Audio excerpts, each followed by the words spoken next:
Buenas noches, yo soy Lady Cabu. Bienvenidos a la hora macabra, donde lo paranormal susurra, lo inexplicable se revela y el miedo encuentra su voz. Hoy, en la hora macabra, las heridas de Dios, el misterio de los estigmas de San Francisco de Asís. Comenzamos. Imagínate esto. Despiertas una mañana y descubres que tienes heridas abiertas en las manos. No son raspones, no son cortadas normales. Son perforaciones, heridas profundas, dolorosas, extrañamente simétricas. Miras tus pies, también están ahí. Y después encuentras otra lesión en el costado. Una lesión que recuerda inquietantemente a las heridas descritas en la crucifixión de Jesucristo. No recuerdas haberte lastimado. No hubo accidente, no hubo pelea, no hubo explicación. Simplemente aparecieron. Ahora imagina algo todavía más perturbador. Miles de personas aseguran haber visto esas heridas. Algunas afirman haberlas tocado. Otras juran haber visto sangre brotando de ellas durante años. Y el fenómeno lleva siglos repitiéndose. Bienvenidos a uno de los misterios más inquietantes de la historia religiosa. Los estigmas. Un fenómeno tan extraño que provoca incomodidad tanto en creyentes como en escépticos. Porque los creyentes se enfrentan a una pregunta difícil. ¿Estamos viendo una manifestación divina? Y los escépticos se enfrentan a otra pregunta igual de incómoda. Si no es divina, entonces, ¿qué demonios es?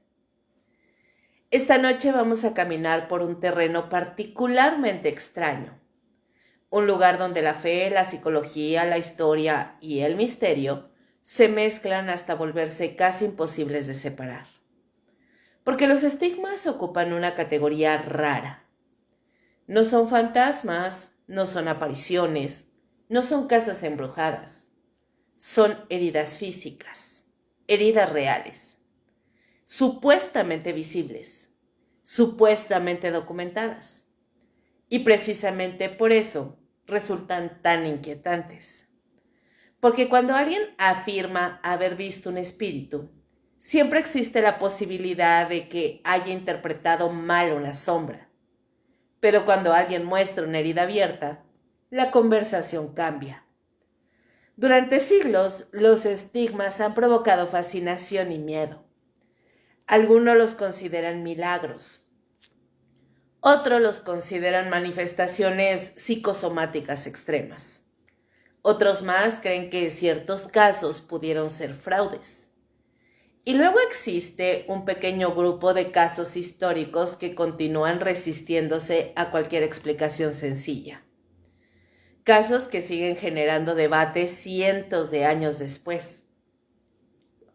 Y si existe un nombre que aparece al principio de toda esta historia, es el de un hombre que probablemente ya has escuchado.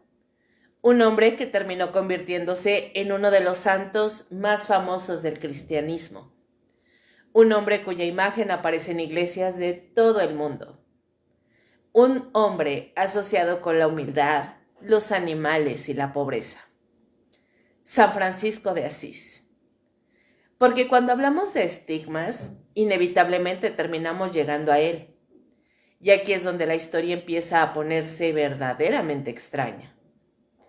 Estamos hablando del siglo XIII, una época donde Europa era un lugar profundamente religioso, un mundo donde la enfermedad podía interpretarse como castigo divino, donde los milagros formaban parte de la vida cotidiana, donde las reliquias sagradas atraían multitudes, donde las visiones místicas eran tomadas muy en serio.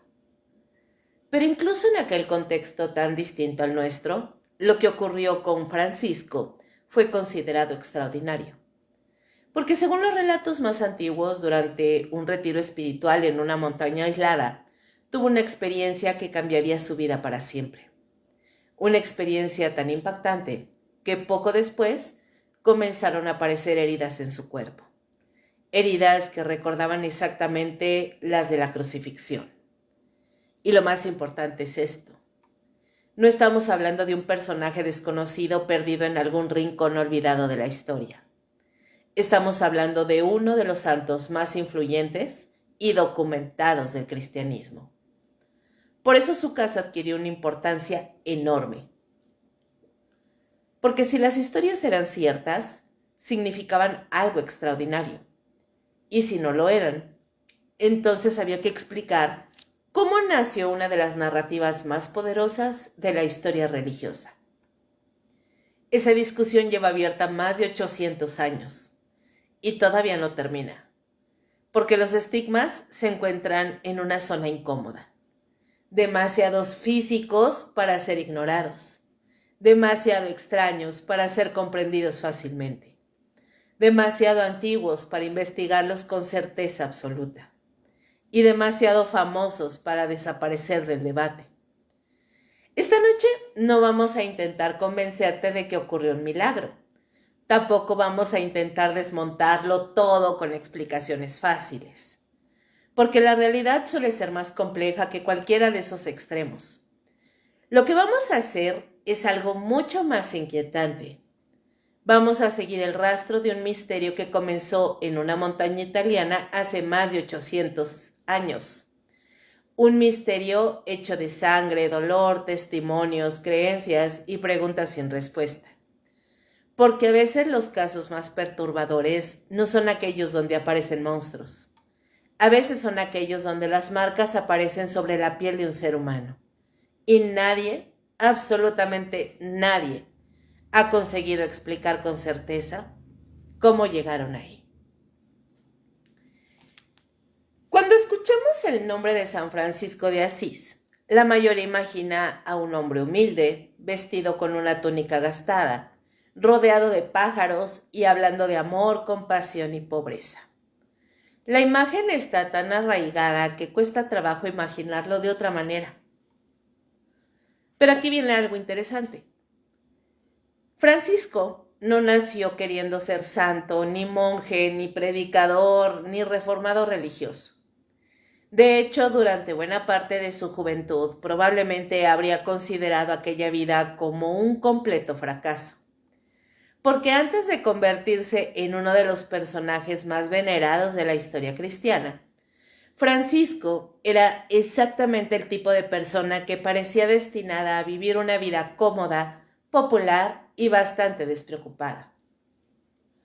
Y quizá por eso su transformación resulta tan fascinante, porque no comenzó con un milagro, comenzó con una crisis, una de las más profundas que puede experimentar un ser humano. La crisis de descubrir que aquello que más deseas quizás no significa nada. Para entenderlo, tenemos que viajar a finales del siglo XII, a una pequeña ciudad italiana llamada Asís. Hoy es un lugar tranquilo, conocido precisamente por la figura de Francisco. Pero en aquella época era una ciudad llena de tensiones políticas, conflictos económicos y luchas constantes por el poder. Italia no era el país unificado que conocemos hoy. Era una colección de ciudades, familias influyentes, alianzas temporales y guerras frecuentes. Y crecer ahí significaba convivir con la incertidumbre desde muy joven. Francisco nació alrededor de 1181 o 1182. Su nombre original era Giovanni di Pietro di Bernardone, aunque terminaría siendo conocido como Francisco. Su padre era un comerciante de telas bastante exitoso, un hombre que había acumulado una fortuna considerable para los estándares de la época. Eso significa algo bien importante. Francisco no nació en la miseria, no nació entre campesinos hambrientos, tampoco nació sufriendo privaciones extremas. Creció en relativa comodidad, con acceso a una educación básica, con recursos, con oportunidades y con una posición social que le permitía aspirar a una vida privilegiada. Los relatos de sus primeros años lo describen como un joven alegre, carismático, extrovertido, amante de las fiestas. Le gustaba cantar, le gustaba pasar tiempo con sus amigos, le gustaba gastar dinero y aparentemente disfrutaba bastante ser el centro de atención. Nada de eso encaja demasiado con la imagen tradicional del santo ascético, pero precisamente ahí está la clave, porque Francisco todavía no era San Francisco, era simplemente un muchacho rico intentando disfrutar la vida. Y tenía ambiciones, muchas. La más importante era una que compartían miles de jóvenes de su tiempo, la gloria militar. Hoy resulta difícil comprenderlo, pero la verdad es que en aquella época convertirse en caballero era una aspiración enorme. Significaba prestigio, honor, reconocimiento, poder. Las historias heroicas circulaban constantemente. Las guerras ofrecían oportunidades para destacar. Y Francisco soñaba con eso. Soñaba con convertirse en alguien importante, con realizar hazañas, con ganar fama, con ser admirado. No muy diferente en el fondo de muchas personas modernas que buscan éxito, reconocimiento o estatus. La diferencia es que en el siglo XIII la fama no llegaba mediante redes sociales, llegaba mediante la espada. Y entonces apareció la guerra. Una guerra que cambiaría todo. En 1202 estalló un conflicto entre Asís y la ciudad vecina de Perugia. Francisco participó, probablemente convencido de que estaba dando el primer paso hacia la vida gloriosa que siempre había imaginado. Pero la realidad tuvo otros planes, porque la guerra rara vez se parece a las historias heroicas que la gente imagina desde lejos. Así que el conflicto terminó siendo un desastre para Asís. Muchos combatientes murieron, otros fueron capturados, entre ellos Francisco. Y así comenzó uno de los capítulos más importantes de su vida, el cautiverio.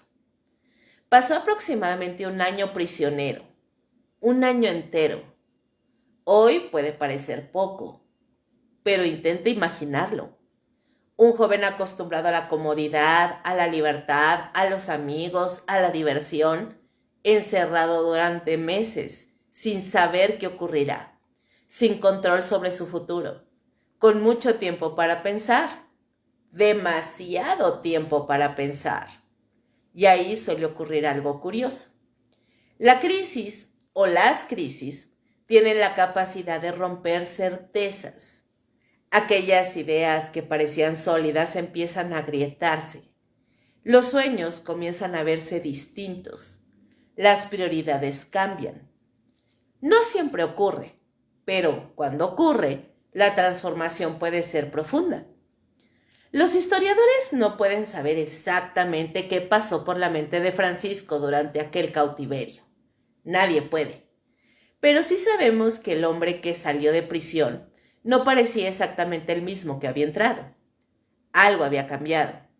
Y ese cambio continuó acelerándose. Poco después, enfermó gravemente.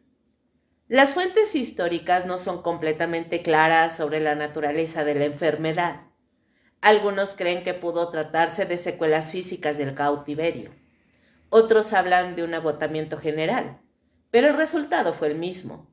Francisco comenzó a experimentar una crisis profunda, no solo física, también emocional y quizá espiritual. Las cosas que antes le emocionaban empezaron a perder brillo. Las fiestas ya no parecían tan importantes. La riqueza ya no parecía tan atractiva. La fama militar ya no resultaba tan convincente.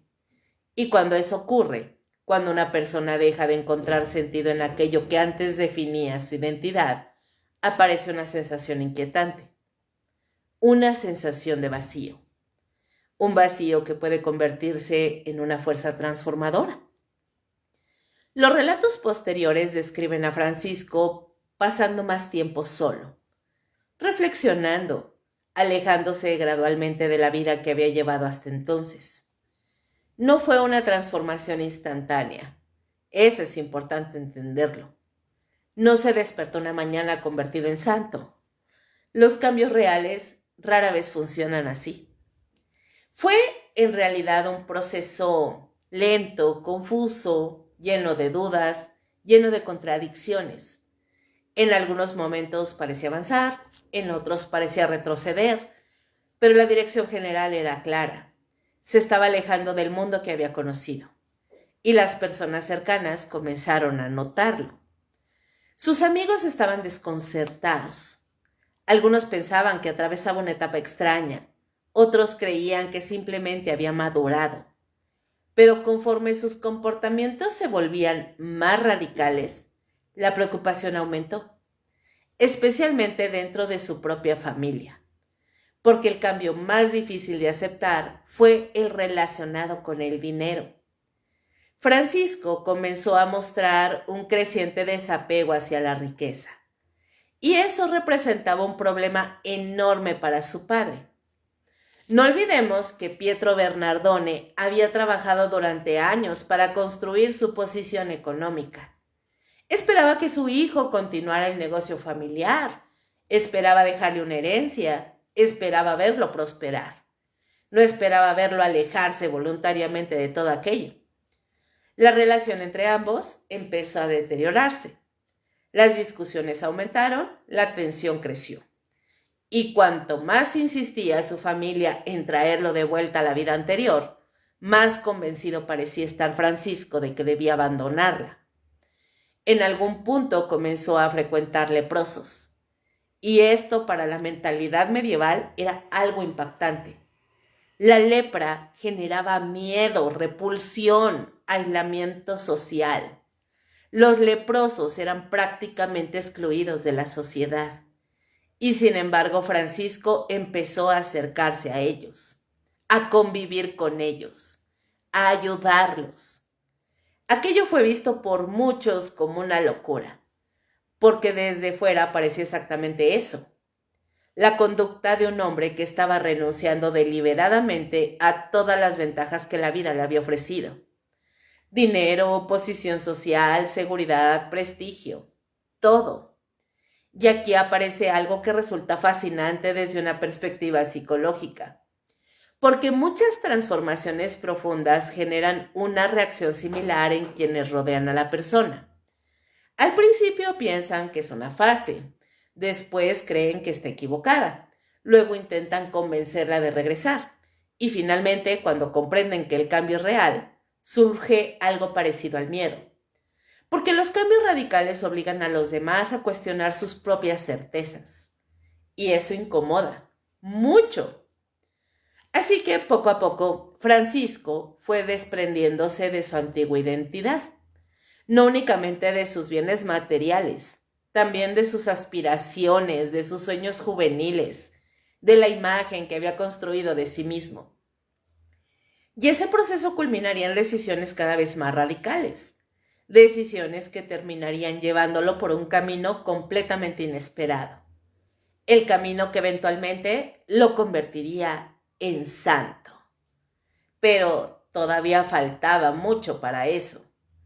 Por ahora seguía siendo un hombre en medio de una transformación, un hombre que comenzaba a escuchar preguntas para las cuales no tenía respuestas claras, un hombre que había perseguido la gloria y había encontrado decepción, que había buscado reconocimiento y había descubierto vacío, que había conocido el éxito y había comenzado a desconfiar de él.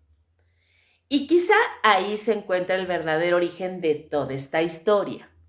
No en los estigmas, no en las visiones, no en los milagros, sino en algo mucho más humano. El momento exacto en que una persona descubre que la vida que siempre soñó ya no le parece suficiente. Hay momentos en la vida que parecen insignificantes cuando ocurren. Momentos que vistos desde afuera duran apenas unos segundos. Puede ser una conversación, una frase, un pensamiento, una sensación extraña. Y sin embargo terminan cambiándolo absolutamente todo. Para Francisco de Asís, uno de esos momentos ocurrió dentro de una pequeña iglesia en ruinas, un lugar silencioso, olvidado, prácticamente abandonado. Un sitio donde nadie esperaba que sucediera nada extraordinario. Y quizá por eso lo que ocurrió allí sigue generando más preguntas que respuestas, aún habiendo pasado 800 años. Porque cuando la historia se cuenta de manera simple parece un milagro, pero cuando uno lo observa más de cerca, también parece una experiencia psicológica profundamente humana. Y es justamente en esa frontera donde comienza la incomodidad. La iglesia se llamaba San Damián. A principios del siglo XIII no era un lugar importante, ni majestuoso, ni especialmente concurrido. Era una construcción deteriorada situada a las afueras de Asís. Las piedras estaban desgastadas, las paredes mostraban señales de abandono, el techo necesitaba reparaciones y el ambiente transmitía una sensación extraña de soledad. Imagínate ese lugar. Poca luz, el olor característico de la piedra húmeda, el silencio roto únicamente por el viento entrando por alguna abertura, el eco de los propios pasos. Y en medio de todo aquello, un hombre atravesando una crisis existencial cada vez más profunda.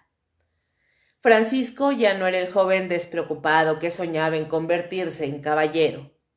Las experiencias de los años anteriores habían dejado marcas invisibles. La guerra, la prisión, la enfermedad, la pérdida de sentido. Todo eso se había acumulado dentro de él. Y quienes han atravesado crisis similares saben algo importante. Cuando una persona llega a cierto nivel de agotamiento emocional, comienza a buscar respuestas en lugares donde antes jamás habría mirado.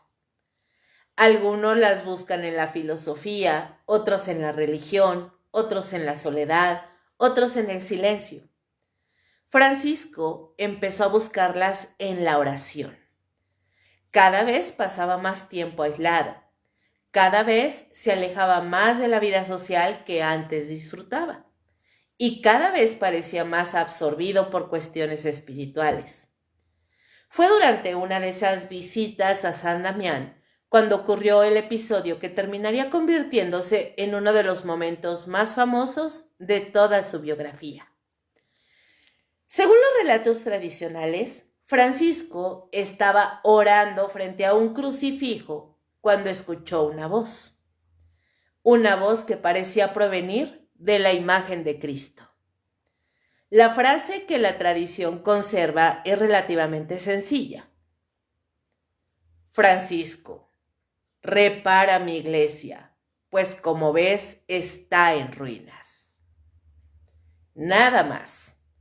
Una frase breve pero suficiente para cambiar el rumbo completo de su vida. Ahora bien, aquí es donde la historia empieza a dividirse en dos caminos. El camino de la fe y el camino de la interpretación psicológica. Porque para millones de creyentes lo ocurrido fue exactamente lo que parece. Una intervención divina, un mensaje sobrenatural, un llamado directo, una experiencia mística auténtica. Pero para otros surge una pregunta inevitable. ¿Realmente escuchó una voz o experimentó algo distinto? Porque los seres humanos llevamos miles de años intentando comprender fenómenos similares, experiencias intensamente subjetivas, experiencias que resultan completamente reales para quien las vive y que al mismo tiempo son imposibles de verificar para cualquier observador externo. La psicología moderna sabe que las personas sometidas a estrés extremo, aislamiento prolongado, ayuno intenso o crisis emocionales profundas pueden experimentar estados alterados de conciencia. No necesariamente una enfermedad mental, no necesariamente delirios, simplemente formas distintas de percibir la realidad. Momentos donde una intuición profunda puede sentirse como una voz, donde una convicción puede sentirse como una presencia, donde una experiencia interior puede parecer venir desde afuera. Y aquí aparece algo fascinante, porque independientemente de la explicación, el resultado fue real. La experiencia transformó a Francisco, y eso nadie lo discute. Porque después de aquel episodio, comenzó a interpretar su vida de manera completamente distinta. Al principio creyó que el mensaje era literal. Si la iglesia estaba en ruinas, había que repararla. Así que comenzó a reunir materiales, a conseguir recursos, a reconstruir físicamente el edificio.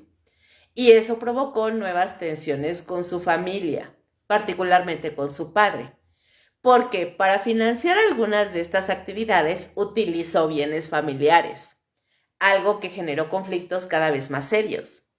La ruptura terminó siendo pública, dolorosa y profundamente simbólica. Los relatos históricos cuentan que Francisco llegó a renunciar abiertamente a la herencia de su padre.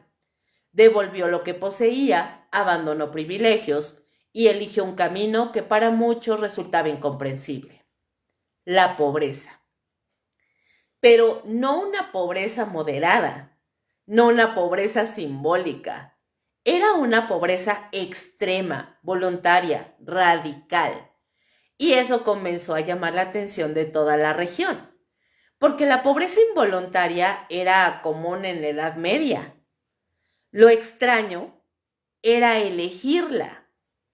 Lo extraño era abandonar riqueza teniendo la posibilidad de conservarla.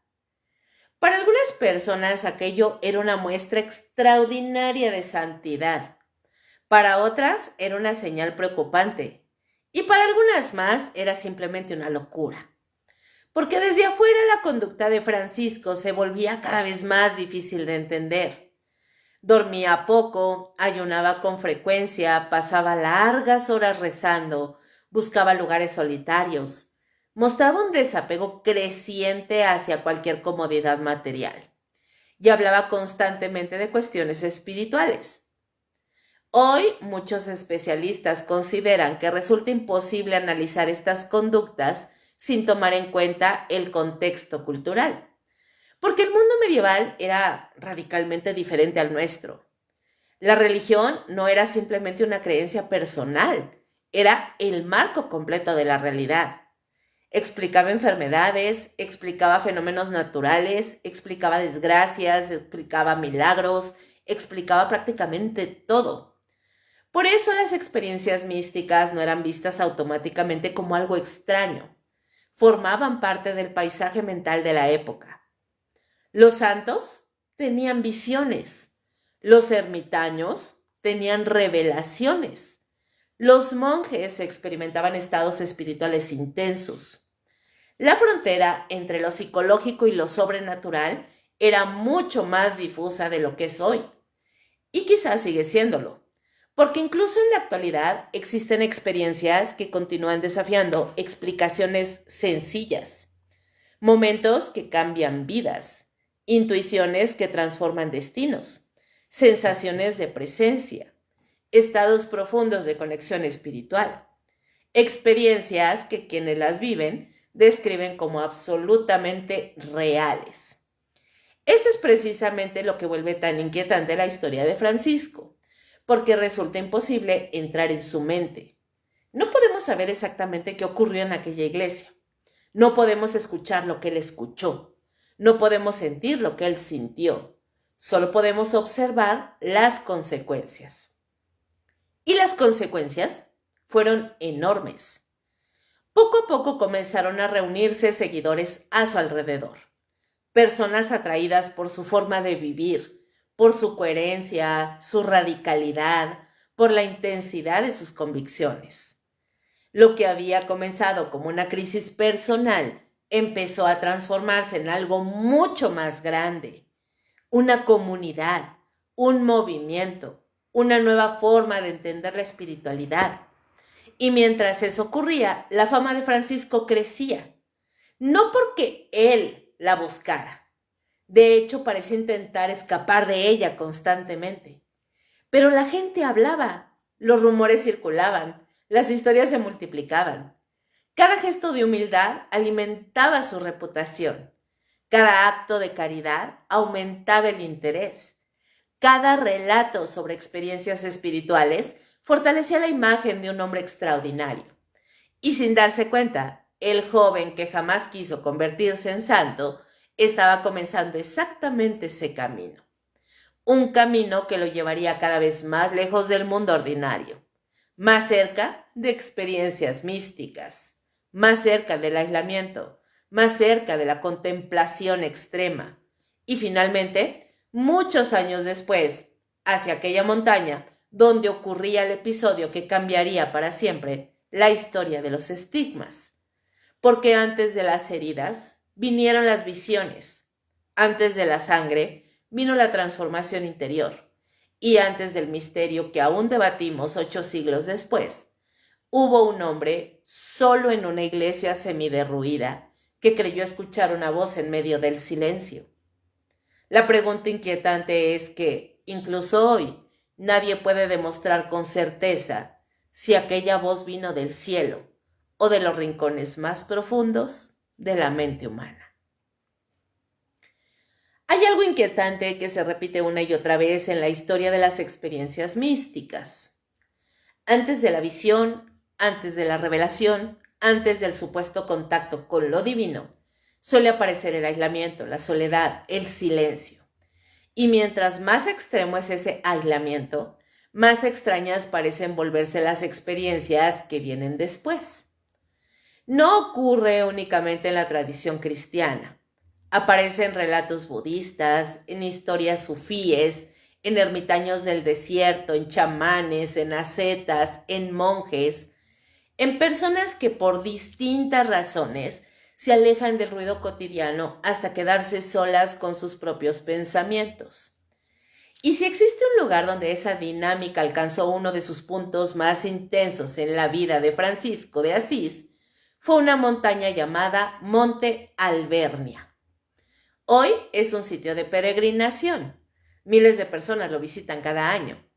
Pero en 1224 era algo muy distinto. Era un lugar remoto, salvaje, cubierto de bosques, rodeado por riscos abruptos. Un territorio donde el viento parecía tener voz propia. Un sitio perfecto para quien buscaba desaparecer del mundo durante un tiempo. Y precisamente eso era lo que Francisco quería. Desaparecer. No para siempre, solo lo suficiente para concentrarse exclusivamente en la oración, para entender lo que estaba ocurriendo dentro de él. Porque para entonces habían pasado años desde aquella experiencia en la parroquia de San Damián. Años de predicación, de viajes, de liderazgo. Años de construir una comunidad religiosa que crecía cada vez más rápido. Y con ese crecimiento llegaron nuevas preocupaciones, nuevos conflictos, nuevas responsabilidades. La fama que nunca buscó lo perseguía constantemente. La gente quería verlo, escucharlo, seguirlo, consultarlo. Y aunque eso podía parecer un privilegio desde afuera, también representaba una carga enorme, especialmente para alguien que valoraba profundamente la soledad. Por eso, cuando llegó septiembre de 1224, Francisco decidió retirarse al Monte Alvernia para vivir un periodo de contemplación intensiva. No fue solo un descanso, fue algo mucho más profundo, una especie de retiro espiritual extremo, una búsqueda deliberada del silencio absoluto. Y aquí es donde la historia comienza a adquirir un tono cada vez más inquietante, porque Francisco ya no era un hombre joven, tenía alrededor de 42 años, una edad considerable para los estándares medievales. Y su cuerpo empezaba a reflejar años de privaciones voluntarias. Las fuentes históricas describen numerosos problemas físicos. Presentaba fatigas constantes, dolencias diversas, debilidad, posibles problemas digestivos y una salud general cada vez más deteriorada. No era sorprendente. Miren, durante años había practicado ayunos severos, dormía muy poco, soportaba condiciones difíciles, viajaba constantemente y llevaba una vida extremadamente austera. Hoy sabemos que el cuerpo humano tiene límites y también sabemos que cuando esos límites se sobrepasan durante mucho tiempo, la mente puede verse afectada, no necesariamente de forma negativa, simplemente distinta. La percepción cambia, la sensibilidad aumenta, las emociones se intensifican, las experiencias interiores adquieren una fuerza extraordinaria. Y en el monte Albernia, todos esos factores comenzaron a combinarse. Imagínate el escenario: bosques espesos, senderos estrechos, acantilados que desaparecen entre la niebla, silencios tan profundos que puedes escuchar tus propios pasos sobre la piedra.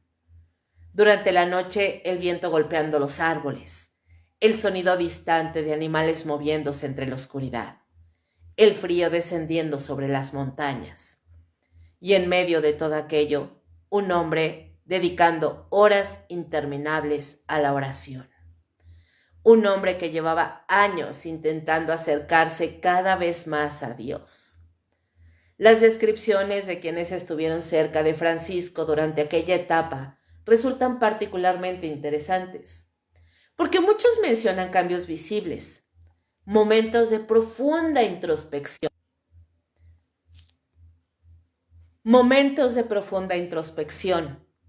largos periodos de silencio, una intensidad emocional que parece aumentar conforme avanzaban los días.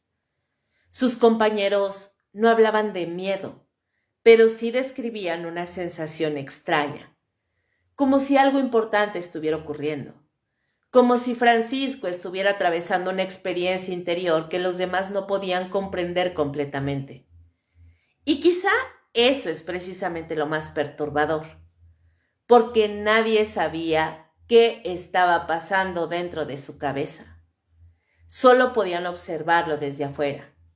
Y desde afuera parecía alguien cada vez más absorbido por una realidad invisible, cada vez más distante del mundo cotidiano, cada vez más enfocado en algo que los demás no podían ver. Algunos historiadores consideran que esta etapa representa uno de los ejemplos más intensos de contemplación religiosa documentados en la Edad Media. Otros la analizan desde perspectivas psicológicas, porque los elementos presentes son llamativos. Aislamiento prolongado, privación física, ayuno, carga emocional, oración repetitiva, fuerte expectativa espiritual. Todos son factores que pueden alterar profundamente la experiencia subjetiva. Y aquí aparece una pregunta fascinante. ¿Qué ocurre cuando una persona dedica años enteros a concentrar su mente en una única idea? ¿Qué sucede cuando todos los aspectos de la vida comienzan a girar alrededor de una misma obsesión espiritual? No es una pregunta exclusiva de la religión. También aparece en artistas, en científicos, en inventores, en filósofos. Personas que llevan una pasión hasta niveles extremos. A veces el resultado es genialidad, a veces transformación, a veces agotamiento y en ocasiones experiencias difíciles de clasificar. Lo cierto es que Francisco parecía estar acercándose a un límite físico, un límite emocional y quizá también un límite espiritual. Las narraciones de la época hablan de un hombre profundamente marcado por el sufrimiento, no únicamente el sufrimiento físico, también la preocupación constante por la humanidad, por la fe, por la pobreza, por el dolor de los demás. Todo eso formaba parte de su mundo interior. Y cuanto más tiempo permanecía en aquella montaña, más intensa parecía volverse esa experiencia. Hay algo que suele pasar desapercibido cuando se habla de los estigmas. La mayoría de las personas se concentra en las heridas, Pero las heridas fueron el final de una historia, no el comienzo. Antes hubo años de transformación, años de renuncias, años de disciplina extrema, años de experiencias místicas. Y Monte Alvernia representó la culminación de todo ese proceso, como si cada decisión anterior hubiera estado conduciendo hacia ese lugar, hacia ese momento. Los testimonios posteriores describen aquellos días con un tono casi premonitorio, como si el ambiente estuviera cargado de expectativa, como si algo invisible estuviera acercándose lentamente. Por supuesto, eso puede deberse a que las narraciones fueron escritas después de los acontecimientos. La mente humana tiene tendencia a reorganizar el pasado cuando ya conoce el desenlace. Pero incluso considerando eso, existe una sensación extraña al leer esos relatos. La sensación de estar observando una tormenta antes de que aparezca el primer relámpago. Todo parece normal y al mismo tiempo nada parece normal. El escenario está preparado, el protagonista está agotado, el aislamiento es casi absoluto. La tensión emocional es enorme y la búsqueda espiritual ha alcanzado niveles extremos. Entonces llega el silencio, ese silencio profundo de la montaña, ese silencio que para algunos representa paz y para otros representa algo mucho más inquietante. Porque cuando desaparecen las distracciones del mundo exterior, solo queda una compañía, tu propia mente. Y pocas cosas pueden ser tan fascinantes o tan aterradoras. Francisco pasó semanas enfrentándose precisamente a eso, a sí mismo, a sus creencias, a sus dudas, a sus anhelos, a su fe, hasta que finalmente llegó el día que cambiaría la historia para siempre. El día en que, según los relatos más antiguos, el cielo pareció abrirse sobre Monte Alvernia. Y el hombre que había subido, buscando silencio, afirmó haber visto algo que nadie había visto antes. Algo que terminaría dejando marcas sobre su cuerpo y que convertiría aquella montaña perdida entre bosques y niebla en uno de los lugares más misteriosos de toda la historia cristiana. Toda historia de misterio tiene un punto de no retorno, ese momento exacto donde algo ocurre y después de eso nada vuelve a ser igual. En la historia de los estigmas de San Francisco de Asís, ese momento sucede durante septiembre de 1224 en las alturas del Monte Alvernia. Hasta entonces, Francisco era conocido por muchas cosas, por su vida de pobreza, por sus sermones, por la fundación de una orden religiosa que crecía rápidamente, por sus experiencias espirituales. Pero todavía era un hombre, extraordinario para algunos, extraño para otros, santo para unos cuantos, nada más. Lo que ocurriría en aquella montaña cambiaría eso para siempre. Y también daría origen a uno de los fenómenos más discutidos de toda la historia religiosa. Porque si las fuentes antiguas son correctas, aquella mañana Francisco vio algo que ningún otro ser humano había descrito de la misma manera. Algo tan extraño que incluso hoy resulta difícil imaginarlo. Y quizá ahí comienza la incomodidad. Porque cuanto más detalladamente analizas el relato, más difícil resulta clasificarlo. ¿Milagro? ¿Visión? ¿Experiencia psicológica extrema? ¿Símbolo espiritual convertido en recuerdo? ¿Algo completamente distinto? Al final nadie lo sabe. Y precisamente por eso seguimos hablando de ello 8 siglos después. Las fuentes más antiguas que describen el episodio proceden de hombres cercanos a Francisco.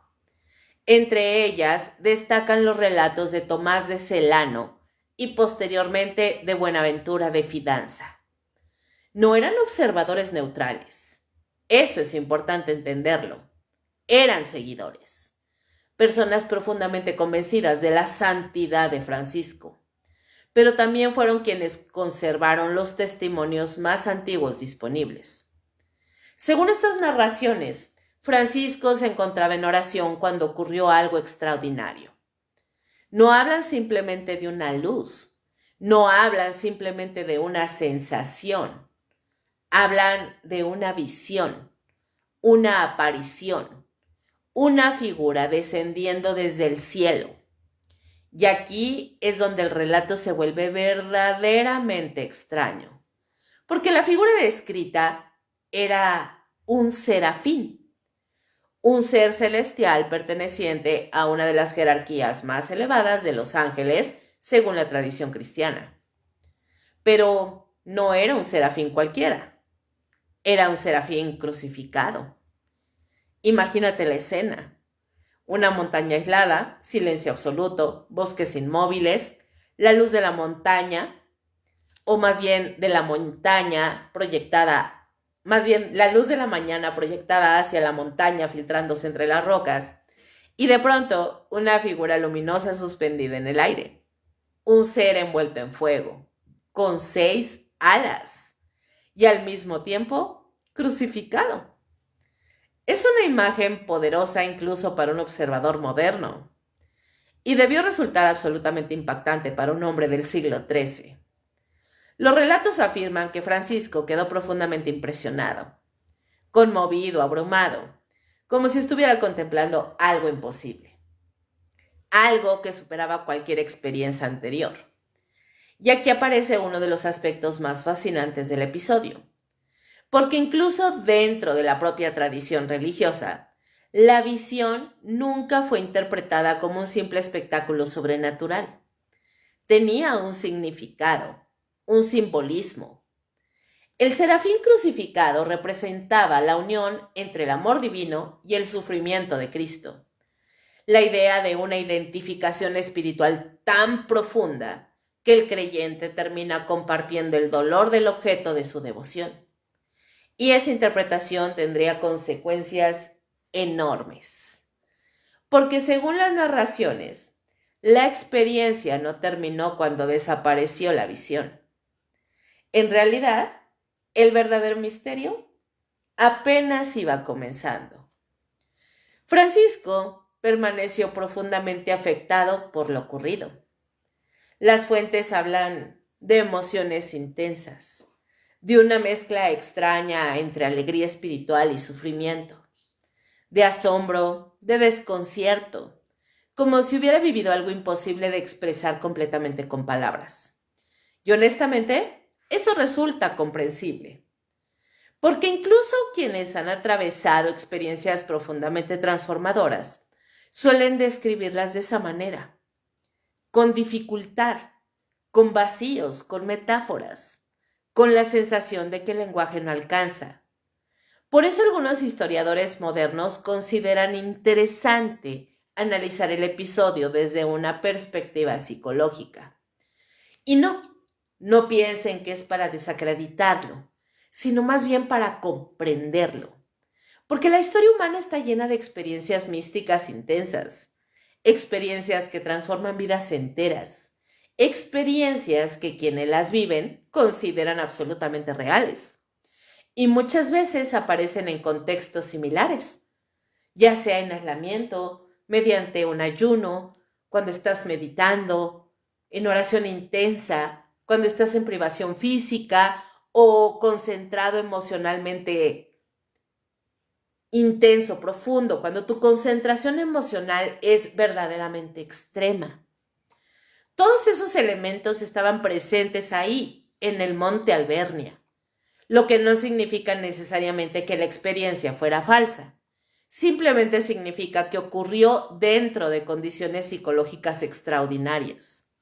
Y esas condiciones suelen producir experiencias extraordinarias. Sin embargo, existe un detalle que complica cualquier explicación sencilla: las heridas. Porque vaya, una visión puede interpretarse de muchísimas formas, pero las heridas son otra historia, ¿no? Los relatos afirman que después de la aparición comenzaron a... Los relatos afirman que después de la aparición comenzaron a manifestarse marcas físicas en el cuerpo de Francisco, no necesariamente frente a una multitud, no como un espectáculo público. De hecho, al principio parece haber intentado ocultarlas.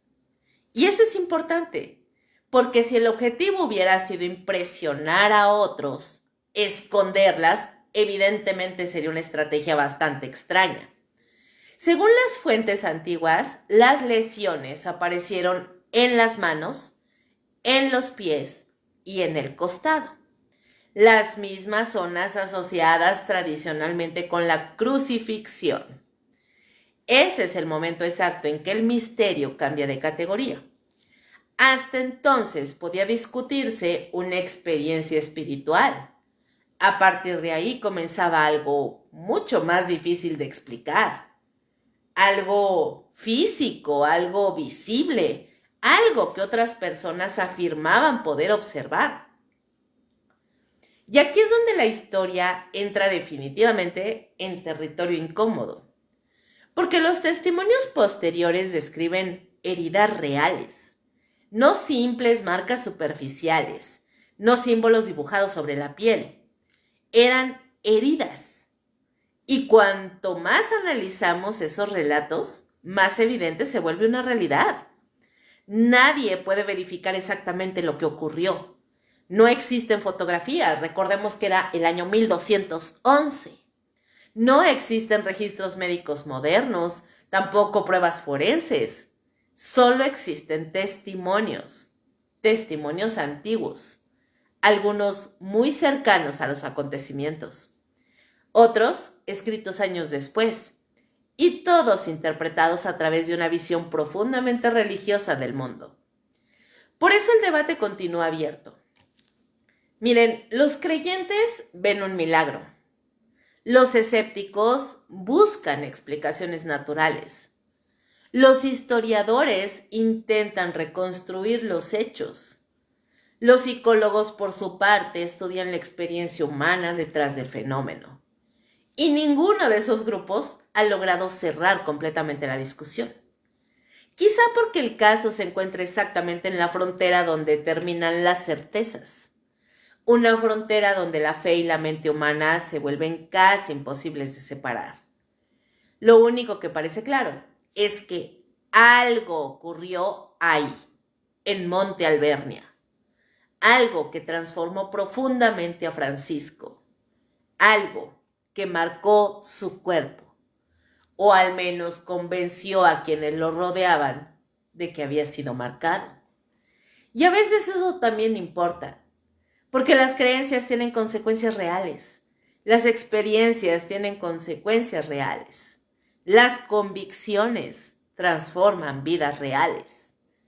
Aquel día, en aquella montaña perdida entre bosques y niebla, nació el fenómeno de los estigmas tal como lo conocemos hoy.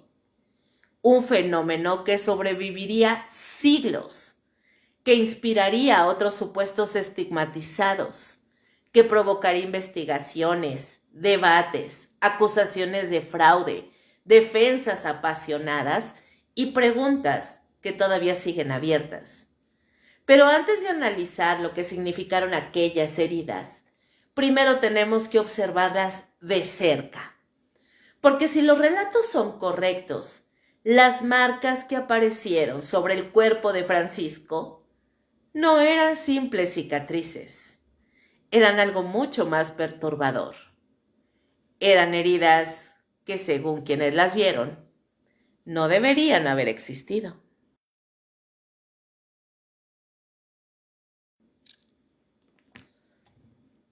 Hay una razón por la que seguimos hablando de los estigmas de San Francisco 800 años después. No es la visión, tampoco es el serafín, no es ni siquiera la montaña. Lo que convirtió este episodio en uno de los grandes misterios de la historia religiosa fueron las heridas. Porque las visiones son invisibles para todos excepto para quien las experimenta. Pero las heridas no. Las heridas pueden verse, pueden tocarse, pueden describirse. Y precisamente por eso son tan problemáticas. Porque obligan a responder una pregunta incómoda. ¿Qué fue exactamente lo que apareció en el cuerpo de Francisco después de estar en el monte Albernia? Ahí comienza el verdadero misterio. Y también el debate que jamás ha terminado. Según los relatos más antiguos, las marcas aparecieron poco después de la visión del serafín crucificado. Las fuentes franciscanas describen lesiones localizadas en los mismos puntos tradicionalmente asociados con la crucifixión de Cristo: las manos, los pies y el costado. Esa coincidencia resulta fundamental, porque si las heridas hubieran aparecido en cualquier otra parte del cuerpo, probablemente la historia jamás habría adquirido semejante importancia. Pero aparecieron exactamente donde la tradición cristiana esperaba encontrarlas. Y eso convirtió el fenómeno en algo extraordinario para sus contemporáneos. Las descripciones antiguas son sorprendentemente específicas. Hablan de heridas visibles en manos y pies. Algunos textos incluso afirman que parecían atravesadas por estructuras semejantes a clavos de carne endurecida.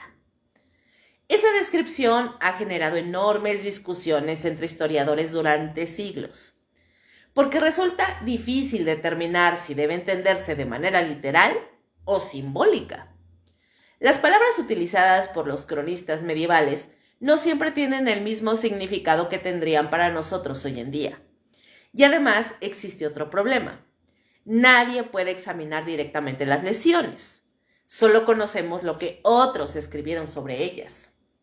Aún así, las narraciones coinciden en algo importante. Las heridas eran visibles y parecían causar dolor, mucho dolor.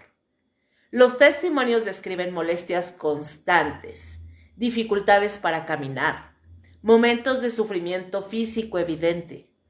No se presenta la imagen de alguien exhibiendo orgullosamente una marca milagrosa. Se presenta la imagen de alguien que debía convivir con una lesión permanente. Y eso cambia bastante la percepción del caso. Porque si Francisco hubiera buscado notoriedad, el sufrimiento habría sido un precio extraño para conseguirla. Más aún considerando lo que ocurrió después. Porque lejos de convertir las heridas en una exhibición pública, parece que intentó ocultarlas. Y ese detalle aparece repetidamente en las fuentes antiguas. Francisco cubría sus manos. Evitaba llamar la atención sobre las lesiones. Mantenía cierta reserva respecto al tema. No organizó demostraciones. Tampoco recorrió ciudades mostrando sus estigmas. No convirtió las heridas en el centro de su predicación. De hecho, muchos relatos sugieren exactamente lo contrario. Dicen que intentó mantenerlas tan privadas como le resultaba posible. Por supuesto, ocultar algo así era prácticamente imposible, especialmente para alguien rodeado constantemente de compañeros y seguidores. Tarde o temprano, comenzaron a circular historias, rumores, testimonios, observaciones, y poco a poco el conocimiento de las heridas empezó a expandirse. Algunos de los relatos más importantes proceden de frailes que convivieron directamente con él, personas que afirmaban haber visto las lesiones, personas que aseguraban conocer de primera mano su existencia. No eran observadores neutrales, eso debemos recordarlo siempre. Eran hombres profundamente convencidos de la santidad de Francisco, pero también eran quienes estuvieron físicamente más cerca de él durante aquellos años. Y sus testimonios serían fundamentales para la reconstrucción de todo el caso. Lo interesante es que no describen una reacción uniforme, porque aunque muchos interpretaron las heridas como un milagro, también existía mucho desconcierto. incluso dentro de los círculos religiosos, ¿eh? Después de todo, jamás se había documentado algo semejante con tanta notoriedad. Hoy utilizamos la palabra estigma con cierta naturalidad, pero en aquel momento no existía una tradición consolidada sobre este fenómeno. Francisco estaba convirtiéndose, en cierto sentido, en el modelo original, el caso de referencia, el ejemplo fundacional. Y eso hacía que todo resultara, pues, aún más desconcertante. Los relatos describen a compañeros observando las lesiones con una mezcla de fascinación y temor. Porque una cosa es hablar sobre el sufrimiento de Cristo y otra muy distinta es ver heridas semejantes sobre el cuerpo de alguien vivo. Imagina la impresión que debía producir, especialmente en una época profundamente religiosa.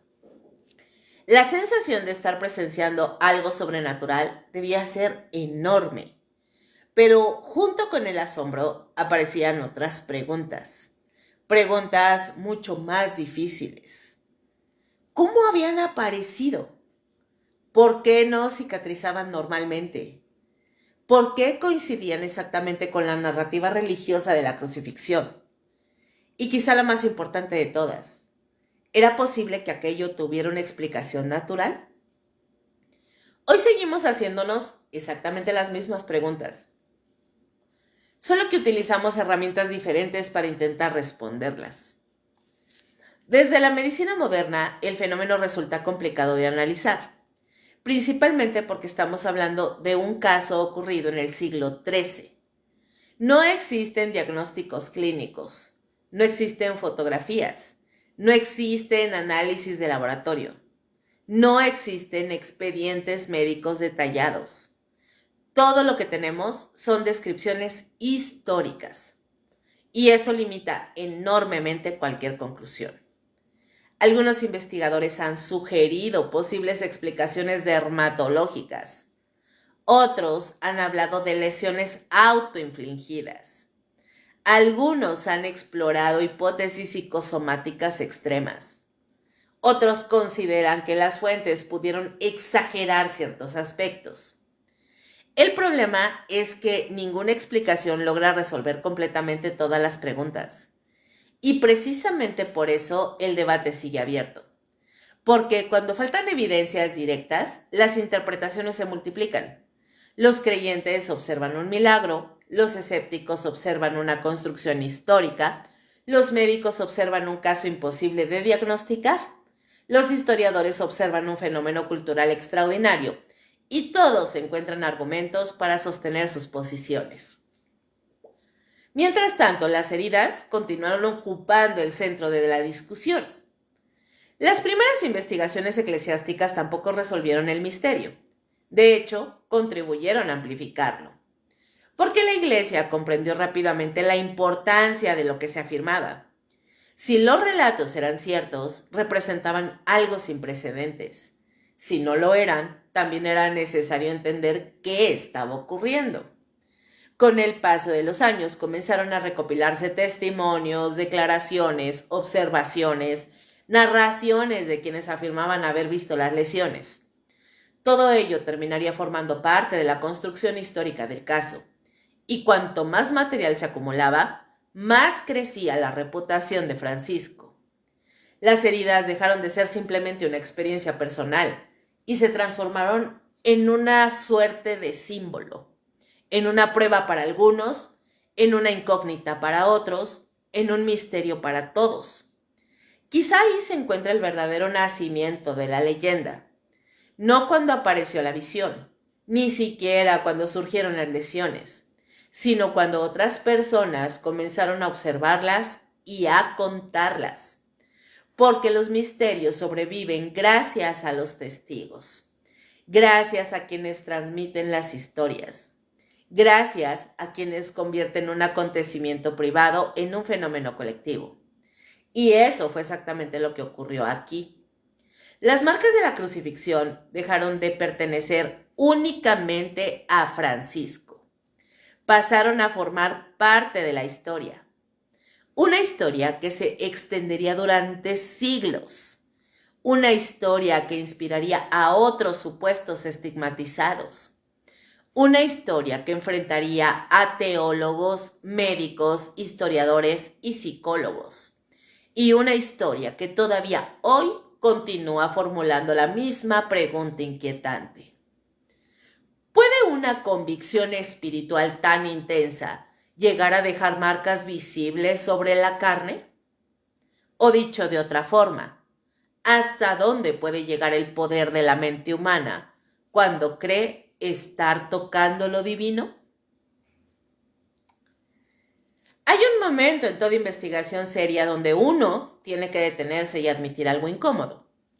No importa cuánto leas, no importa cuántos documentos revises, no importa cuántos expertos consultes. Hay preguntas para las que simplemente no existe una respuesta definitiva.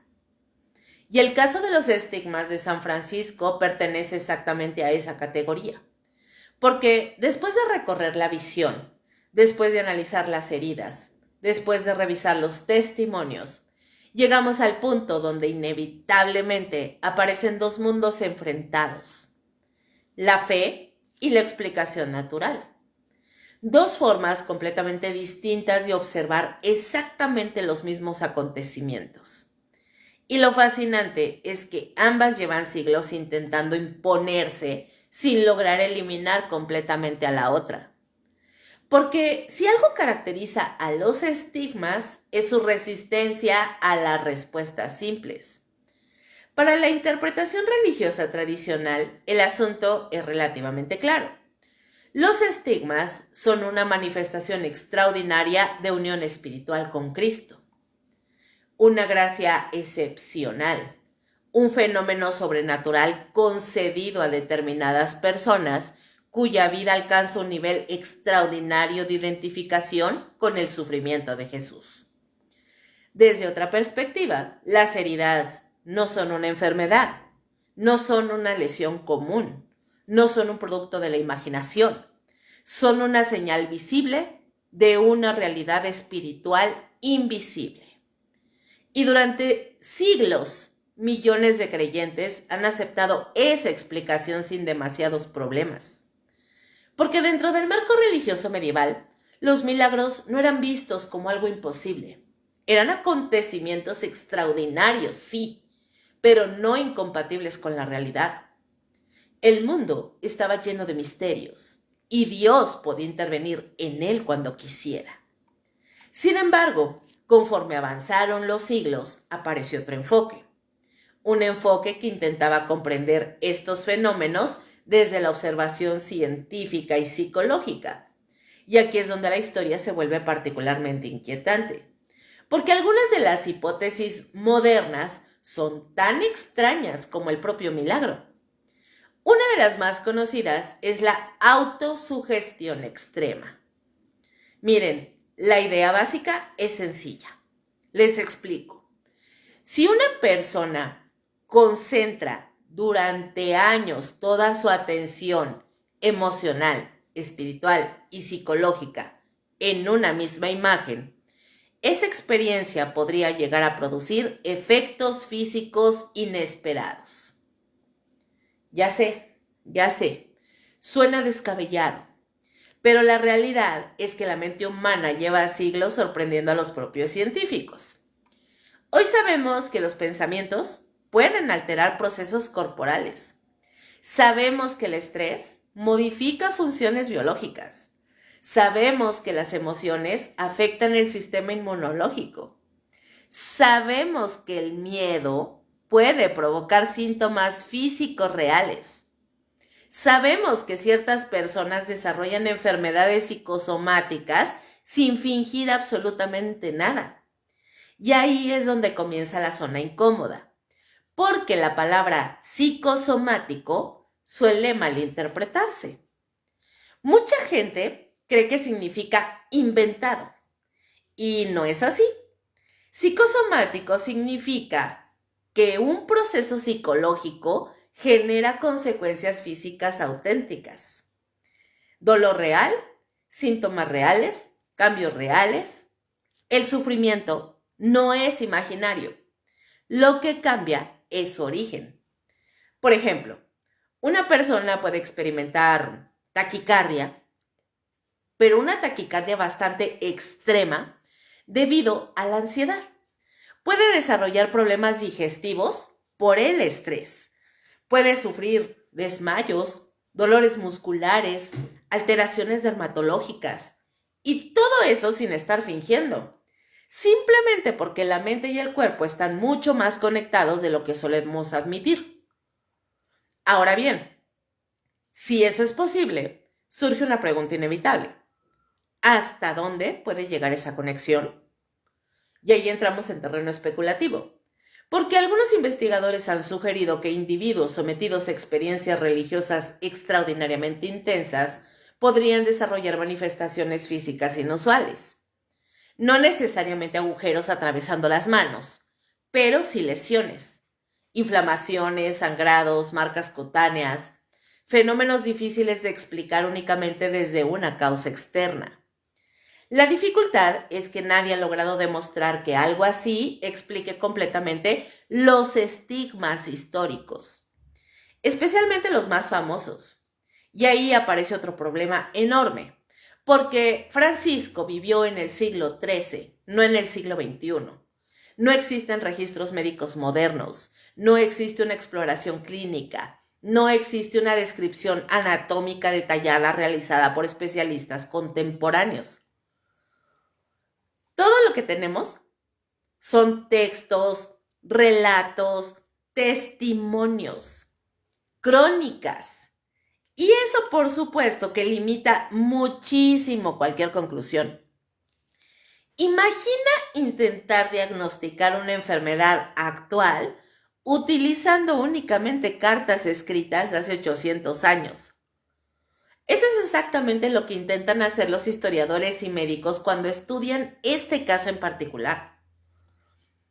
Por muy brillante que sea el investigador, siempre va a chocar contra el mismo muro, la falta de evidencia directa. Por eso el debate nunca termina, porque cada interpretación depende en gran medida de cómo se valoran las fuentes históricas, y las fuentes medievales son complejas. A veces mezclan observación y simbolismo. A veces describen hechos reales utilizando lenguaje religioso. A veces buscan transmitir una verdad espiritual más que una precisión clínica. Y eso no significa que sean falsas, significa que pertenecen a otro mundo cultural. Un mundo donde la experiencia religiosa era el principal marco para entender la realidad. Y cuanto más intentamos analizarlo desde nuestra mentalidad moderna, más evidente se vuelve esa distancia. Sin embargo, existe algo que complica todavía más el asunto: los casos posteriores. Porque repito, Francisco fue el primero, pero no fue el único. Después de él aparecieron numerosos relatos de personas que afirmaban presentar estigmas. Algunos terminaron siendo unos fraudes evidentes. Otros fueron cuestionados. Y algunos pocos nunca pudieron verificarse adecuadamente. Los menos son los que continúan generando discusión incluso hoy. Y ese detalle es bien importante, porque si el fenómeno hubiera ocurrido una sola vez, resultaría más fácil considerarlo una leyenda aislada. Pero la historia muestra una repetición constante del patrón.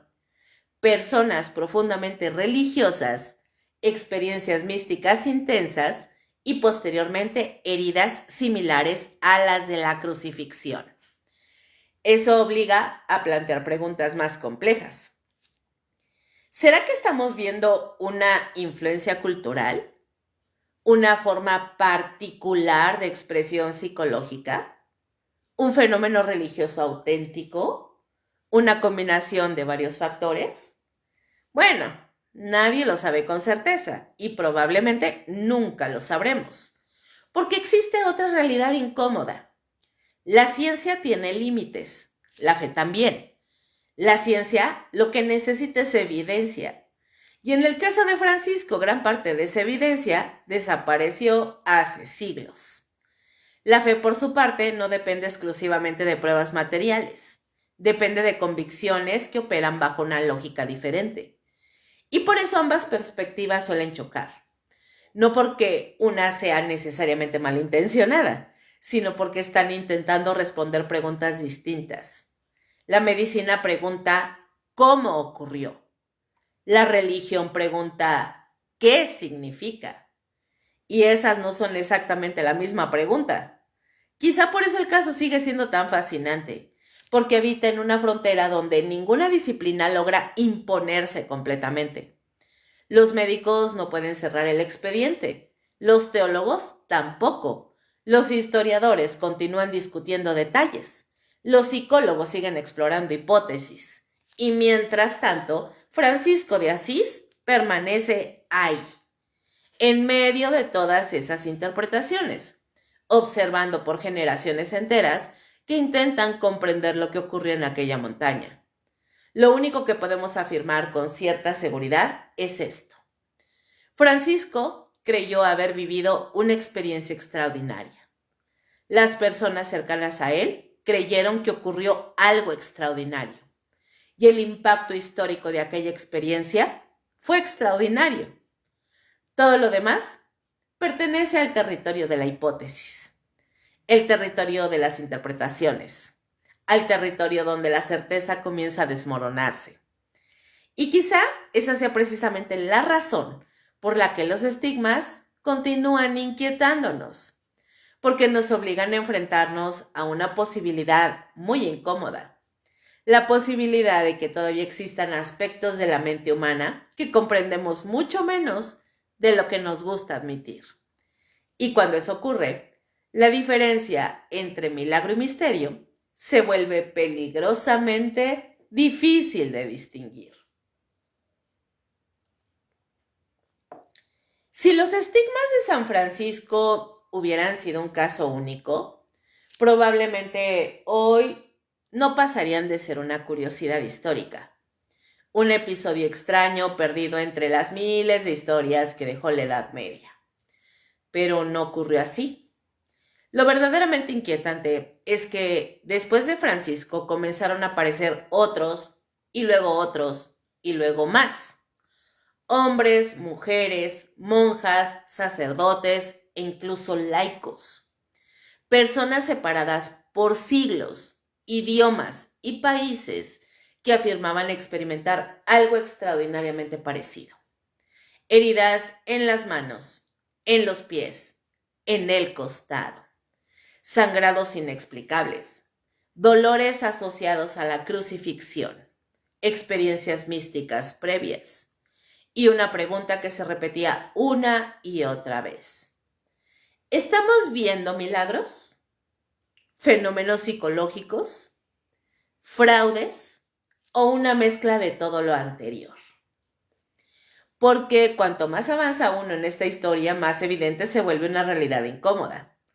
No todos los casos son iguales, y precisamente por eso el misterio se vuelve más difícil de resolver. Durante los siglos posteriores a Francisco de Asís, comenzaron a registrarse numerosos supuestos estigmatizados. Algunos fueron aceptados rápidamente por sectores religiosos, otros despertaron sospechas inmediatas. Muchos quedaron atrapados en zonas grises donde nadie logró demostrar nada de forma definitiva. Y eso creó una situación fascinante, porque el fenómeno sobrevivió, no desapareció, no quedó encerrado en el siglo XIII, continuó manifestándose generación tras generación, como si aquella historia ocurrida en Monte Alvernia hubiera abierto una puerta que nunca volvió a cerrarse completamente.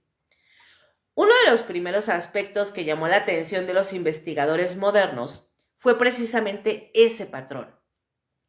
La mayoría de los estigmatizados conocidos compartían ciertos elementos: una intensa vida religiosa, una fuerte identificación emocional con el sufrimiento de Cristo, largos periodos de oración, experiencias místicas profundas y una convicción absoluta sobre la realidad de aquello que estaban viendo.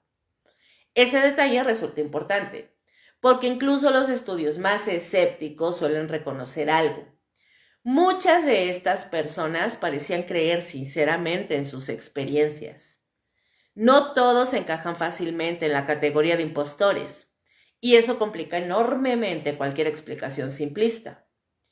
Uno de los nombres más famosos es el del Padre Pío, probablemente el estigmatizado más conocido de la era moderna, y también uno de los más investigados. Les cuento rápidamente su historia. Su historia comienza a principios del siglo XX. En 1918, según numerosos testimonios, aparecieron heridas permanentes en sus manos, pies y costado. Heridas que supuestamente permanecieron durante décadas. Lo que siguió fue una combinación explosiva de devoción, controversia y atención internacional. Miles de personas acudían para verlo. Muchos lo consideraban un santo viviente. Otros sospechaban de inmediato. Y algunos médicos comenzaron a examinar el caso. Porque por primera vez la tecnología moderna permitía observar algo que en tiempos de Francisco de Asís habría sido imposible estudiar con detalle. Las investigaciones produjeron resultados súper contradictorios. Algunos especialistas consideraban que las heridas eran realmente auténticas y difíciles de explicar. Otros sospechaban sobre manipulación. Incluso surgieron acusaciones relacionadas con el uso de sustancias químicas que podrían haber contribuido a mantener esas lesiones. Las discusiones continúan hasta hoy. Y precisamente por eso el Padre Pío se convirtió en un símbolo perfecto del fenómeno. Un caso donde creyentes y escépticos observaban exactamente la misma evidencia y llegaban a conclusiones completamente distintas. Pero Padre Pío no fue el único. A lo largo de los siglos surgieron numerosos nombres. Catalina de Siena, Ana Catalina Emmerich, Teresa Newman y muchos otros conocidos o no tan conocidos. Algunos afirmaban experimentar heridas visibles, otros describían dolores sin lesiones evidentes, algunos sangraban periódicamente, otros presentaban síntomas más ambiguos. Cada caso añadía una nueva capa de complejidad al fenómeno y también una nueva fuente de debate, porque mientras algunos investigadores buscaban patrones médicos, otros observaban algo diferente: la influencia de las expectativas culturales. Después de todo, Francisco de Asís había creado un modelo, un precedente, una narrativa conocida. Y cuando una cultura conoce una historia poderosa, esa historia puede influir profundamente en la forma en que las personas interpretan sus propias experiencias. La psicología moderna presta mucha atención a este aspecto, porque los seres humanos no experimentamos la realidad en un vacío. Interpretamos nuestras vivencias utilizando símbolos, creencias y referencias culturales. Eso significa que una experiencia intensa puede adquirir formas distintas dependiendo del contexto social en que aparece. Para algunos investigadores, esta podría ser una pieza importante del rompecabezas. No necesariamente una explicación completa, pero sí una parte de ella. Sin embargo, también existen casos donde las sospechas de fraude resultaron totalmente fundadas. Y es importante mencionarlo, porque ignorar esos episodios sería intelectualmente deshonesto. A lo largo de la historia se descubrieron un montón de personas que fingían esas heridas. Algunas utilizaron sustancias irritantes, otras recurrieron a lesiones autoinfligidas. Algunas buscaban fama o prestigio religioso o influencia. Cuando esos engaños fueron expuestos, ofrecieron argumentos poderosos a los críticos del fenómeno, porque demostraban algo evidente: la posibilidad del fraude existe y siempre ha existido. Pero aquí aparece otra dificultad. El hecho de que algunos casos fueran falsos no demuestra automáticamente que todos lo sean. Ese es precisamente el problema. Cada episodio debe analizarse por separado, y muchos de ellos carecen de evidencia suficiente para emitir un juicio definitivo. Así que el misterio continúa. A medida que avanzó el siglo XX, los métodos científicos, por supuesto, mejoraron. Los médicos comenzaron a documentar mejor ciertos casos, las fotografías se volvieron comunes y los análisis clínicos se hicieron más sofisticados. Y aún así, el fenómeno no desapareció por completo. Tampoco quedó completamente explicado, también hay que decirlo. Simplemente digamos que entró en una nueva etapa. Una etapa donde la medicina, la psicología y la religión comenzaron a observarlo simultáneamente. Y cuanto más investigaba, más evidente se volvía una conclusión incómoda. El ser humano es extraordinariamente complejo, mucho más complejo de lo que solemos admitir. La mente influye sobre el cuerpo. Las creencias influyen sobre la percepción. Las emociones alteran los procesos físicos y existen fenómenos que todavía generan preguntas difíciles, incluso para la ciencia moderna. Eso, por supuesto, no significa que debamos aceptar cualquier afirmación sobrenatural, claro que no, pero tampoco significa que comprendemos absolutamente todo. Quizá por eso los durante tanto tiempo. Porque habitan en una zona donde las respuestas definitivas escasean. Una zona donde el misterio sigue respirando. Hoy existen reportes de supuestos estigmatizados en distintos lugares del mundo. Algunos reciben atención mediática, otros permanecen prácticamente desconocidos. Algunos son descartados rápidamente y otros continúan siendo estudiados. Y cada nuevo caso revive la misma discusión que comenzó hace 8 siglos en una montaña italiana. La misma pregunta, la misma incertidumbre, la misma incomodidad. ¿Qué estamos viendo realmente? Porque quizá el aspecto más perturbador de toda esta historia no sea la posibilidad de un milagro, ni siquiera la posibilidad de un fraude. Quizá lo más inquietante sea otra cosa.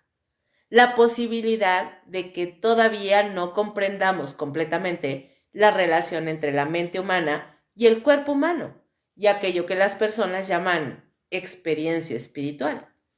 Y si es cierto, entonces el misterio iniciado por San Francisco está muy lejos de terminar. De hecho, podría estar ocurriendo todavía.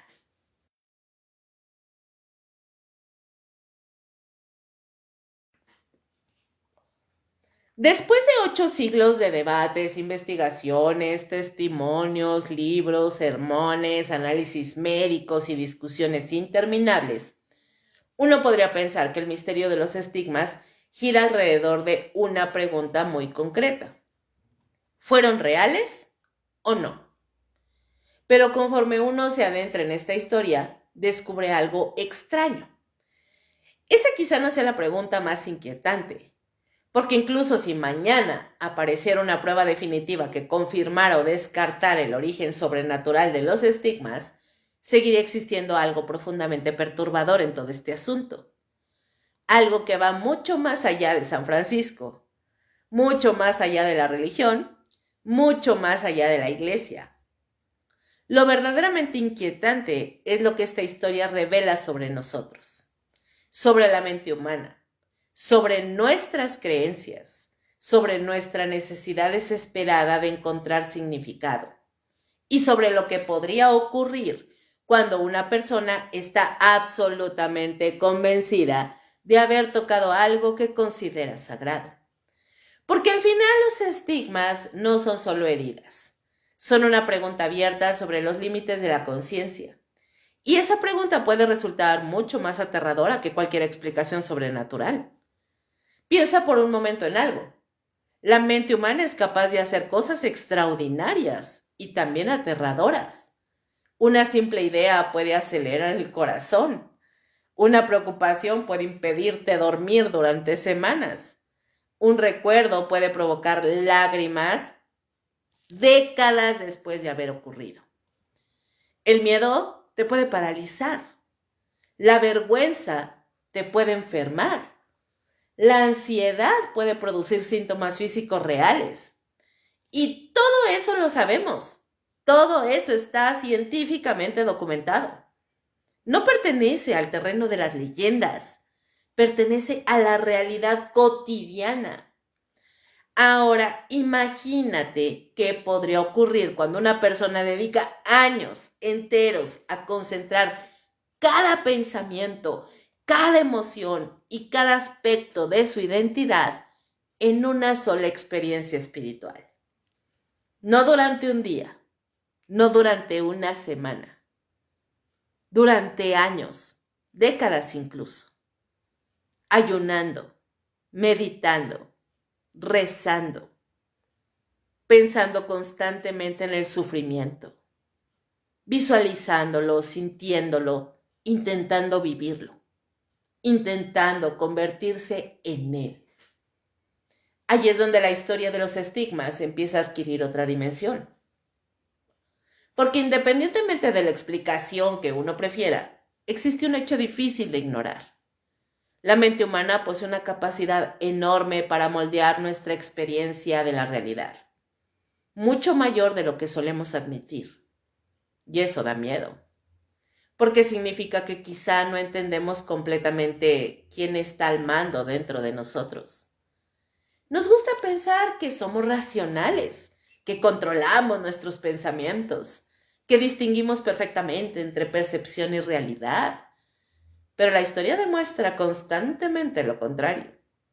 Las personas pueden convencerse de cosas extraordinarias, pueden transformar por completo sus vidas, pueden cambiar sus cuerpos incluso, pueden soportar dolores inimaginables, pueden realizar actos heroicos y también pueden cometer atrocidades. Todo impulsado por una idea, por una creencia, por una convicción, por algo invisible. Y si algo demuestra la historia humana es que las ideas pueden ser más poderosas que cualquier fuerza física. Eso explica por qué los estigmas siguen fascinando incluso a quienes no creen en milagros, porque obligan a contemplar una posibilidad incómoda, la posibilidad de que la mente tenga acceso a mecanismos que apenas comenzamos a comprender. No estamos hablando necesariamente de poderes sobrenaturales, estamos hablando de algo quizá más extraño. La capacidad de la conciencia para influir profundamente sobre la experiencia física. Y cuando uno empieza a explorar ese terreno, las certezas comienzan a desmoronarse. Los creyentes observan la huella de lo divino. Los escépticos observan los efectos extremos de la psicología humana. Pero ambos coinciden en algo. Lo que ocurrió resulta extraordinario, porque incluso las hipótesis más racionales siguen siendo sorprendentes. Piénsalo. Si un milagro produjo los estigmas, estamos frente a algo que desafía las leyes naturales. Pero, si fue la mente humana, entonces estamos frente a algo igualmente impresionante y quizá igualmente aterrador, porque significaría que dentro de nosotros existe un poder que apenas comprendemos.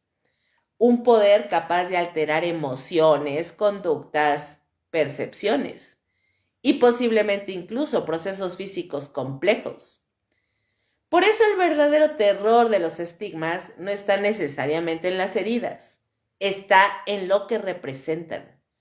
Representan una frontera, una línea borrosa donde cuerpo y mente dejan de parecer entidades separadas y comienzan a mezclarse de maneras difíciles de explicar. A lo largo de esta serie hemos hablado de visiones, de montañas silenciosas, de experiencias místicas, de heridas inexplicables, de médicos, de teólogos, de creyentes, de escépticos. Pero debajo de todo eso siempre ha existido una misma pregunta. ¿Por qué necesitamos creer? ¿Por qué los seres humanos buscamos significado incluso en medio del sufrimiento? Porque esa necesidad aparece una y otra vez en la historia. Cuando enfrentamos el dolor intentamos comprenderlo. Cuando enfrentamos la tragedia buscamos un propósito. Cuando enfrentamos lo inexplicable construimos narrativas que nos permitan convivir con ello. Es una característica profundamente humana y también profundamente inquietante, porque no siempre sabemos dónde termina la realidad y dónde comienza la interpretación.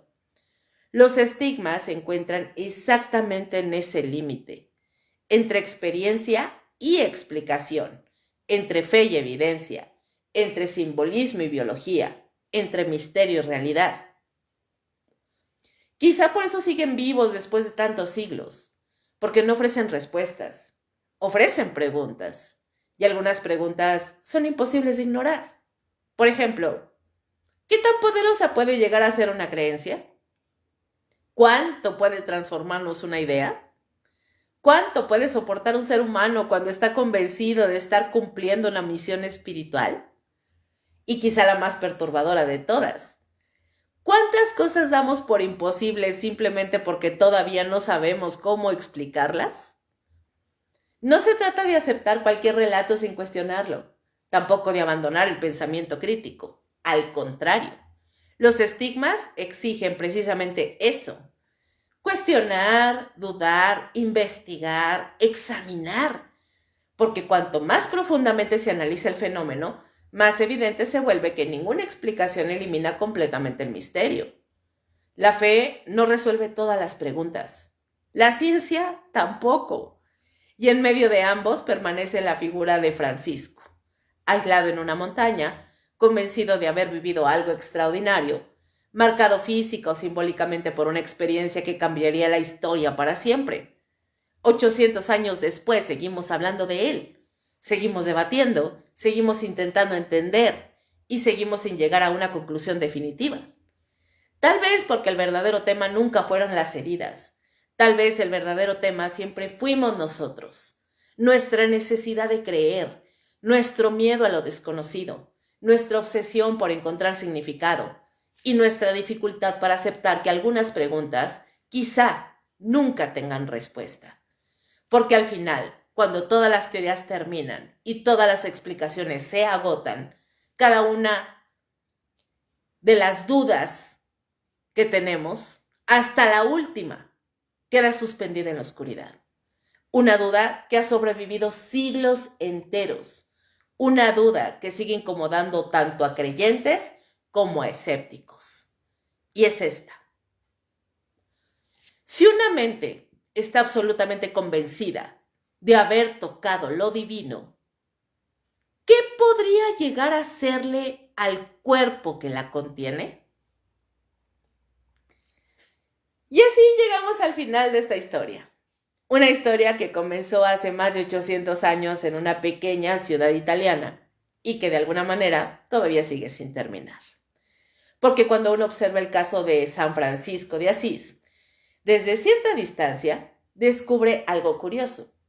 No estamos hablando únicamente de religión, ni de historia, ni de medicina.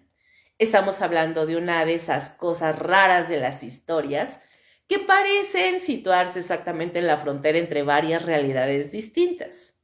La realidad de la fe, la realidad de la experiencia humana, la realidad del cuerpo, la realidad del misterio.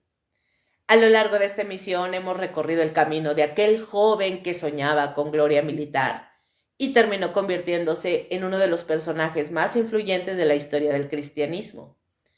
Lo vimos abandonar riquezas, romper su pasado, buscar la pobreza extrema, aislarse en las montañas, ayunar, orar, perseguir una experiencia espiritual cada vez más intensa y finalmente llegar a aquel momento en Monte Alvernia que cambiaría para siempre su lugar en la historia. Lo que ocurrió después es lo que sigue generando preguntas, porque lo cierto es que algunas cosas sí las sabemos. Sabemos que Francisco de Asís existió. Sabemos que su transformación personal fue real. Sabemos que sus contemporáneos quedaron profundamente impresionados con él. Sabemos que múltiples testimonios describieron la aparición de heridas asociadas a la crucifixión. Sabemos que esas historias comenzaron a circular muy poco tiempo después de su muerte. Y sabemos que su caso terminó convirtiéndose en el modelo que inspiraría siglos enteros de relatos sobre estigmatizados. Eso pertenece al terreno de los hechos históricos. Pero después aparece una segunda lista, una mucho más incómoda. La lista de todo aquello que nunca podremos comprobar. Nunca podremos examinar directamente aquellas heridas. Nunca podremos realizar pruebas médicas. Nunca podremos entrevistar a los testigos. Nunca podremos reconstruir exactamente lo que ocurrió en aquella montaña. Nunca podremos saber con certeza qué fue lo que vio Francisco, o si realmente vio algo. Nunca podremos responder definitivamente si los estigmas fueron un milagro, un fenómeno psicológico extraordinario o alguna combinación de factores que todavía desconocemos. Y quizá ahí reside la verdadera fuerza de esta historia, en esa imposibilidad de cerrarla por completo, porque normalmente los misterios envejecen mal. Con el tiempo aparecen nuevas pruebas, nuevos documentos, nuevas tecnologías, y finalmente las respuestas terminan llegando. Pero aquí ocurre algo diferente. Cuanto más avanzó el conocimiento humano, más complejo se volvió este caso. La ciencia avanzó, la medicina avanzó, la psicología avanzó, y aún así la pregunta central sigue abierta. No necesariamente porque los estigmas desafíen todas las explicaciones posibles, sino porque obligan a enfrentar algo que suele resultar incómodo para ambos lados, para los creyentes y para los escépticos. La posibilidad de que nuestras certezas sean más frágiles de lo que quisiéramos admitir. Porque la fe no puede demostrarlo todo. Y la ciencia tampoco puede responder cada pregunta histórica cuando las evidencias desaparecieron hace siglos. En medio de ese choque permanece el misterio, silencioso, observándonos desde el pasado, recordándonos que todavía existen zonas oscuras dentro de la experiencia humana.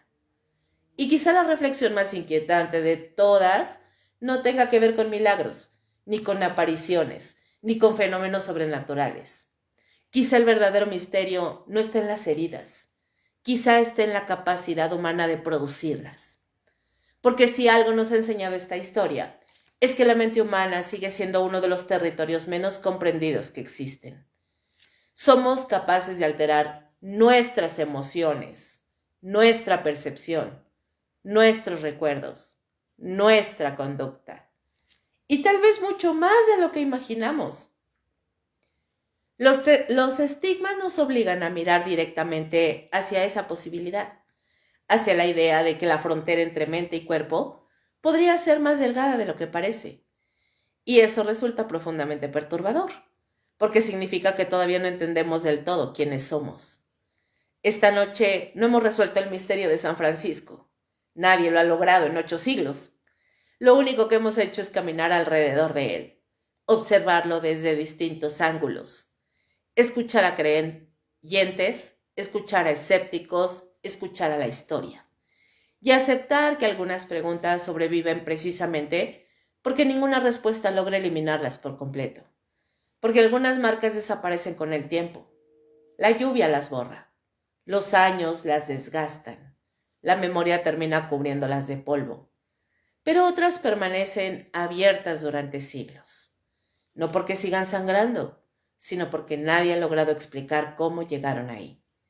Y los estigmas de San Francisco de Asís son una de esas heridas, una herida histórica, psicológica, espiritual. Una herida que 8 siglos después sigue obligándonos a mirar hacia la oscuridad y preguntarnos cuánto entendemos realmente sobre la mente humana y cuánto permanece todavía oculto en ella.